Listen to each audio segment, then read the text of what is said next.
Yo, what's going on, sexy YouTube individuals and Dragon Ball Z enthusiasts out there? This is your boy RBG coming in with a special guest. What's up? It's Rhymestyle. Yes, so today we got a dual com, and today we're going to be talking about Dragon Ball Xenoverse and the similarities and correlation that it's going to have to Dragon Ball Online. We wanted to go ahead and get this chit chat going because it's been a long time coming. I've been doing other shit, like telling my boy that I was going to hit him up and hit you guys with a dual commentary because it's been a long time coming. But we finally got something. I'm in the building, got a lot of time on my hand, and you're going to be hearing a lot more from me and Rhymestyle and some other guests. So, man, what you got going, brother? So everybody's kind of talked about this for the past couple months since Xenoverse first announced that there's a lot of similarities between Dragon Ball Online and Dragon Ball Xenoverse. But even this far down, we're like, 3 months away from the release of the game. A lot of people still don't understand that most of Dragon Ball Xenoverse has literally been plucked away from online. Like, and I'm talking about everything. Towa y Mira, the main villains of Xenoverse, came from Dragon Ball Online. The whole future time travel, time breakers thing came from Dragon Ball Online. Matter of fact, in Dragon Ball Online, it was called Time Breakers. Right. And what it was is they broke the timeline so they can basically ruin. And I don't know what the whole goal was there because I didn't look completely into it. Right. But pretty much everything from Dragon Ball Online has been moved over here to Dragon Ball Xenoverse. That's why, for example, this past week or the past 2 weeks, I made breakdowns of how I believe the races are going to work. Because in Dragon Ball Online, they only had like the fat Majin Buu race, and then it could be the male and female, just like in Xenoverse. But if you transform, it could be Kid Buu. Right. And that's why I predicted that the same thing's going to happen in Xenoverse as well, which we haven't confirmed yet. But when I get this confirmed, that's another video about down the line. But essentially, what we want to break down today is telling everybody that everything you see in online is basically in Xenoverse, and it's essentially the same game. That's where like the inspiration came from, and then also it's going to give us kind of a chance of what we can predict in the final version of the game. Exactly. So what you got? Figuring that Dragon Ball Online was a good experience that was kind of short-lived and didn't really get to live up to its full potential, there might be some things that we didn't get a chance to see up in Dragon Ball Online that we might see up in Xenoverse. So the possibilities are pretty much endless with that universe because Dragon Ball Online pretty much fleshed out a universe that we didn't get to see, not only with the characters, but the actual just DBZ universe in all. You got to see. Let's actually break that down. Let's break that down real fast. So Dragon Ball Online takes place 216 years after Z ends. Right. 216 years. And a lot of you guys, so a couple days ago I made a video telling you guys that humans might go Super Saiyan, and a lot of you guys were thrown off by that. It's like, why are humans going Super Saiyan in Xenoverse? Well, they're not, but they might, because that's what Dragon Ball Online did. Mm-hmm. And the reason why is because a lot of new races were introduced because of the Z-Warriors directly over the course of 216 years. Do you want to tell the Majin Buu story? Because this is a really funny one. Yes, the Majin Buu story is quite crazy, but an interesting one indeed. There was just one day when Majin Buu was just reading this story. I forgot what it was called, but he kind of got inspired by that because seeing all these other races expand, he thought, what if I could go ahead and recreate my own race, but I need to have a significant other. So what he did was he duplicated himself and spawned a female version of himself called Miss Buu, I think, if I'm not mistaken. Mm-hmm. And they ended up having some kind of gummy bubblegum intercourse or whatever they did, and they spawned their own race. But the only thing about his race is the more they expand, the weaker they get. They're not as strong as he was because after he got separated from the Super Buu and the Kid Buu, he wasn't as strong as he was when he first started because he didn't have those components. So there's not a big similarity between his strength and his offspring's strength. Well, I didn't know that fact about them becoming weaker over time. Yeah, it's but crazy. The question is, a lot of people have been wondering why in Xenoverse you could only be Fat Buu. So the same, I assume the same is applied because of Dragon Ball Online. In Dragon Ball Online, every male Buu is fat because they get the gene directly from Majin Buu, and for the females, they get it from Miss Buu. So that's where that comes from. That's why you can only be a Fat Buu in that gang. But the humans are another one that are greatly affected and impacted because of Z-Warriors. Because of Goku and Vegeta's offsprings and descendants, I guess. They procreate with humans over the course of 216 years, and they actually mix in a lot of blood in the human race. A lot of Saiyan blood in the human race, and that's how the Saiyan gene essentially gets added into the humans, and that's how humans can go Super Saiyan in that age. Right. So the age 1000, everything's changed. And my theory is age 1000 or after 1000 is basically where your character comes from. That's why there's so many different races. That's why there's so many Namekians. That's why so many, like, you know, a variety of everything, and that's where they come from. Right. And one thing that I think is kind of funny about this new age, you remember like when Goku used to come home with that wife beater and Chi-Chi would be like, Goku, where have you been? You need to go and take these shoes off and get in the shower. And Goku would be like, oh, Chi-Chi, I'll do it later. And he slaps, he barely taps Chi-Chi and she goes to a tree. I think since, you know, we have more like female singers, we won't be getting that this time around. They can hold their own, you know, they can take a little slap here and there. So I just thought that was interesting. You know what? It's actually funny because, so this is so ironic. I mean, we know Dragon Ball Online is not part of the Dragon Ball Z story. It's not canon, right. But like, let's say it is. Let's say this is exactly what happened, you know, years down the line, because we really don't know what happens after the line. Right. Goku essentially leaves, you know, using GT as an example, Goku leaves Earth because he believes that people keep coming to Earth because of him. Mm-hmm. But it's like 200 years down the line, because of the Z Warriors directly, essentially Earth becomes a very warrior-oriented race. Right. Kind of, not completely, but there's a lot more warriors on the planet. So because of that, doesn't that like put the future in peril? I guess it does, because that's where Towa y Mira come from. Towa y Mira come back from, you know, the future to break everything because of probably, hey, it's probably because of that. Yeah, that's probably it right there. Exactly. They send them back in the past because the future is full of warriors. Oh my God, it's obvious. I feel like I just spoiled the Xenoverse story. It's like a fucking golden pot of Saiyans and shit like that, ready to be destroyed. Because it's like, I was wondering, I was like, why are they attacking the past? It doesn't make any sense. Why, of all things, are they attacking the past? Yeah. Like, that makes the most sense. And that makes the most sense. Another thing that I noticed about the whole scenario, I think his name is Mira. That's the guy, right? Yeah. Yeah, the guy Mira, I think he wants to extract Goku's blood and use it too, because, you know, you mentioned in one of your videos that he can use the spirit bomb, and that's the main that's the main explanation of why the Namekians are on Earth, because he used the spirit bomb on planet Namek and destroyed it. Yeah, I remember that in Dragon Ball Online. Right, and the motherfucker used his henchmen to give him the energy. How cold-blooded is that? Bruh.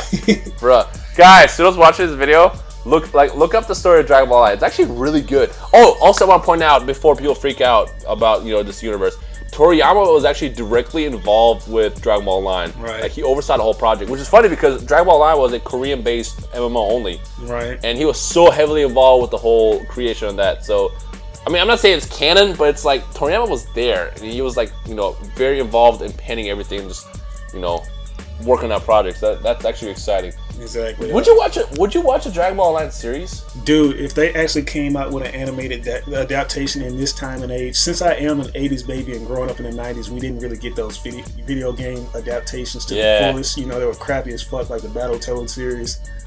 Yep. Oh my God, I don't even want to talk about that. In this day and age, I think they will pull that off good, because we got good video game adaptation films. We got a lot of shit going that I would even watch it up in the same style that's presented in the game, with just CG animated. You know, it doesn't really have to be animated to me. It's funny, a couple weeks ago I was talking about like, if a series came out, would I watch it? And I originally said no, I wouldn't want another series, because I would just be worried that if a new series was introduced, there's a possibility they might be bad, because that's what GT was. Right. GT wouldn't be so hated if it wasn't bad. I mean, it's a no-brainer. Yeah. But now that I think about it, if Dragon Ball Online was to ever become a series, I'll be happy with it, because it'll be awesome. Hell yeah. Because it'll be like a whole nother perspective. Because like we get best of both worlds. We get number one, we get the time travels going back, where we relived essentially a story in better animation, and then we also get the new wave of what happened to Trunks after he went back to the future. What happens in the future? Like, that'd be exciting. That'd be really exciting. It's like, when I look at Dragon Ball Online, it's kind of like the Marvel and DC kind of universe, where it doesn't matter if it's an interpretation of Dragon Ball Z. It's not going to affect the actual storyline of Dragon Ball Z, because it's own universe, kind of like the Marvel universe is, where you have different interpretations of Spider-Man and Superman. That's why I kind of feel like, you know, DB Online is. It kind of kickstart a lot of shit, you know, and other you know, other series can expand off of that. The question I have now is obviously Dragon Ball Online won't be completely ripped off in this game, but the question I have is who else might we see from that universe? Because there's Cell X, who is basically another mutated version of Cell, which was supposed to be, what's the story with Cell X? Well, Cell X is like a new mutated form. Like, I think he's like undergone like a similar experiment, because Mira I think he's half demon, half android, or something like that. So he might Yeah. be some kind of half demon, half android cell, or some kind of bio form, like a more organic form of cell, and like something. He's on the screen, guys. This is Cell X. Look at him. Yeah. You see that epic Dookie maker though. A Dookie maker. Right. He can probably recreate his self instead of just recreating these Cell Junior turds. You know. Well, we definitely might see a lot more new enemies from Xenoverse. I don't think Cell X will be in it, just because I feel like the fans, like the old fans who grew up with Dragon Ball Z, would be turned off by seeing that. Yeah. I don't know, but I guess we'll find out. And another thing to take in consideration, we don't exactly know how big Cell X is. So if he is in the game, he might be a giant boss battle. That's the only way I could see him, because he's humongous. You know, he can't be like versatile as the normal Cell could be. If Cell X was in the game, it could be a side story, because there's gonna be a lot of like parallel quests, which is like the side missions. Right, because like every time I see like Toka or whatever, Toa, she kind of reminds me of Xena from Power Rangers. You remember that old school Power Rangers where that bitch, she was like, I have a headache. I'm getting tired of you Power Rangers. So I'll throw the swan and make my monster grow. Maybe like after, shit doesn't go right, because they're pretty much manipulating the villains in the timeline. You know, you see all the villains' eyes turn red and shit is changed. So what if she were to manipulate Cell and make him grow in a sense? Yeah. Ooh, that'd be dope. I'm so excited. Like even though we're not getting a new series, well, there's no war about a new series. Yeah. What makes me really excited about this game is the fact that we're essentially getting a new series. We're getting a new story. Right. And on top of that, we get to live it. We get to be in it. Exactly. The best part about this game. That's why I'm so excited about Xenoverse. Like Xenoverse hype is not fake. Like Xenoverse hype is absolutely real. Yeah, I can't wait till February. It can't get no realer than this, man. Like this is like my bitch right here. It's like most of the women over here, they have fake weave, but like Dragon Ball Z and Xenoverse, it's like as real as it get. It's funny. I was talking to Toasty earlier. It's like what's going to happen after Xenoverse? Because like Xenoverse 2 can't happen, because Xenoverse 1 is literally going to give us anything. Like, what can Xenoverse 2 do better than Xenoverse 1? And then, like, he made a joke of, well, I guess all they can do is do Battle Z2 after this, and it's like, go backwards. Well, if you look at it, like, every couple years, there's always that one really good Dragon Ball Z game, and then it's like backwards. And then it's like, fate restored, backwards. And like, I guess it can be a positive thing, since that was Art Dink's first game, and maybe they was like, man, we done fucked up. We got to get back to the drawing board and fix this shit. Here's what I like about Battle Z. I'll say one thing. One thing I love about Battle Z is I feel like Battle Z set the blueprint, because Tenkaichi 1 was a terrible game to me. Yeah. Tenkaichi 2 improved so much because the blueprint was already made in Tenkaichi 1. Yeah. So I feel like even though Battle Z was a terrible game, if they ever did Battle Z 2, I think it could actually be good. It could be good. It has the potential for it. Yeah. But I mean, that's a whole nother discussion. I feel like, like, I want the visuals to be like one of the main things that stand out, because I know when you play Burst Limit, you've been getting into Burst Limit. Like, you know how the characters, like, just how the actual character model is and how the atmosphere, like the surroundings are. Yep. That's what I enjoyed when I first got introduced into like the Tenkaichi series. Tenkaichi 1, it had the potential from the graphics perspective. But like when Tenkaichi 2 came out, I picked my nigga Trunks, and that motherfucker's hair was waving in the wind like when he moved. Bruh. Oh my god. And that soundtrack though. Oh my god, Tenkaichi. I think Tenkaichi 2 is the best game out of all of them. Oh yeah. Like, I know Tenkaichi 3 has everyone's heart, but Tenkaichi 2 introduced, number one, the better fight style. Yeah. And 2, it played better. It did. But 3 was a slight improvement. I always see 3 as like Tenkaichi 2.5. I know. Like, I tell you one thing that I miss about Tenkaichi series. I miss, like when they would be on the ground and like you could like literally just quickly grab their leg and toss them up in the air. Bro, I'm mad. I'm mad he pointed it out, because when I had Tenkaichi 3, I didn't know you could do that until like the last like couple weeks I had it. Like, because I played a lot in college. And as I was about to like move and leave, I figured that was a move, and I was so mad. I was like, really? I spent the last 2 years not knowing about this shit. Oh yeah, man. That game, there was a lot to be explored with that game.